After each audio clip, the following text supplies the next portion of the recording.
Sabog ng mga aftershock o pagyanig ang inaugurasyon ng bagong presidente ng bansang Chile.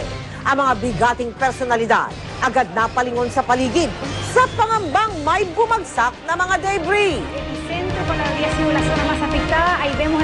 Nagkagulo naman sa paghahanap ng mas ligtas na pwesto ang mga miyembro ng media.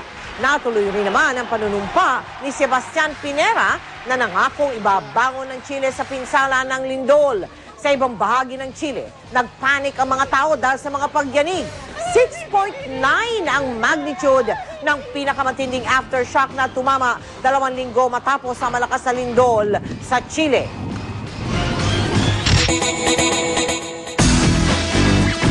Nag-inspeksyon ng mga taga-Bureau of Fire Protection sa ilang lugar kung saan ipapalabas ang bakbakang Manny Pacquiao at Joshua Clottey. Sa darating na araw na po yan ng linggo, yan ay para matiyak na walang tinatawag na overcrowding o siksikan para iwas disgrasya. Nakatutok si June Veneracion. Manny Pacquiao now. Tuwing may laban si Pacman, halos wala ng ibang pinag-uusapan. Sa muli niyang pagtungtong sa boxing ring sa linggo, buong bayan ang muling tututok. Kaliwat kanan na naman ang nag-aalok ng mga pay-per-view. Inaasang punuan na naman ang mga restaurant, mga gym at coliseum. Pero kapag dagsa ang tao, may nakaambang peligro. Ito ang nais na iwasan ng Bureau of Fire Protection. Kaya nag-inspeksyon sila sa ilang lugar kung saan ipapalabas ang tinaguriang event. Ang iniwasan natin na magkameron ng yung mga overcrowding, yung magsiksikan sila rito because syempre pagka ganyan, it poses clear and imminent danger. Sa mga lugar na permanente ang mga silya, dapat ang nakalang pwesto ay 1.4 square meters per person at 0.65 meter naman sa mga lugar na walang permanenteng upuan. First time na ipapalabas ang laban ni Pacquiao sa bagong tayong gym na ito sa Mandaluyong. Kahit sino, anybody, pwede manood rito.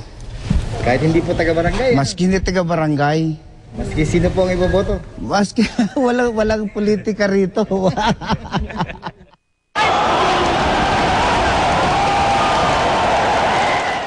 Nasa 2,000 ang nanonood sa Tondo Sports Complex tuwing may laban si Pacman.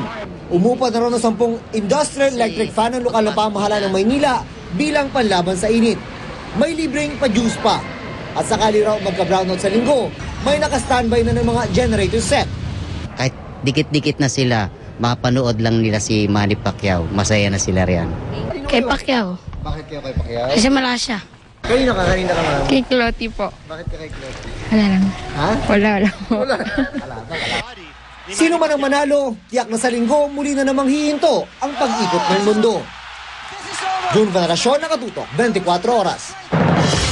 At mula sa Dallas sa Texas, makakausap natin ngayon ang sports analyst natin na si Chino Trinidad. Magandang madaling araw dyan sa inyo sa Texas, Chino. Malamig na madaling araw. Yan, Mike, dito ang tayo ng temperatura sa Dallas, Texas. Okay lang si Manny sa timbang, di ba, Chino? Oo, wala namang problema tayo nakikita kay Manny Pacquiao. Napakita po ng tindig ng katawan niya. Lumulubog na yung konti yung mukha niya, pero hindi naman namumutla. So, ibig sabihin yan, everything okay. Lalo sa nakikita natin sa isang buwan at kalahati natin tinututukan si Manny Pacquiao.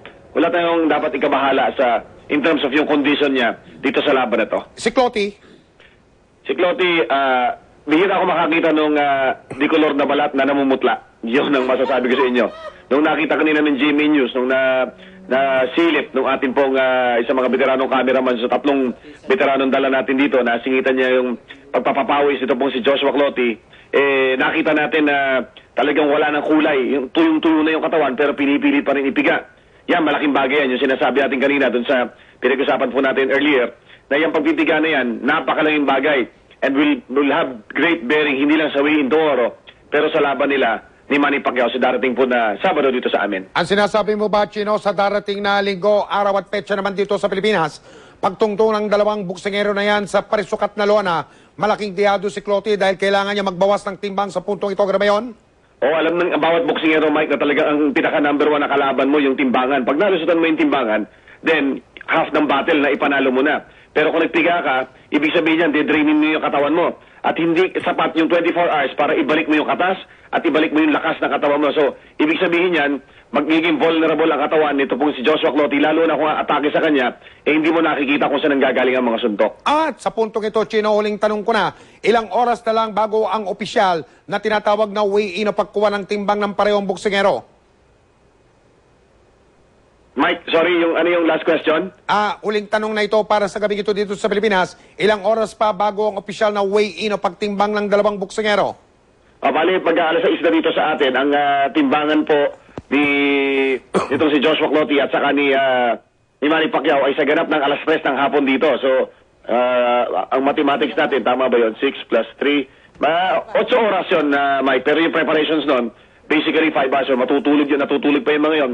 Gigising yun ng hopefully wala na silang excess weight. Si Manny, hindi natin kailangang isipin yung kanya excess weight. Underweight ho siya. Tandaan ninyo na si Manny Pacquiao, hindi po concern yung weight para sa kanya sapagkat he is fighting as an undersized and an underweight welterweight. Live mula sa Texas, sa Amerika, maraming salamat, Chino Trinidad. Abangan! Concert ng bandang Metallica sa bansang Colombia na uwi sa riot. Pinoy boxing fans, kanya-kanya ng pusta sa labang Pacquiao-Clottey. At ang pagrampa ng tinaguriang sexiest women of the decade. Walang patid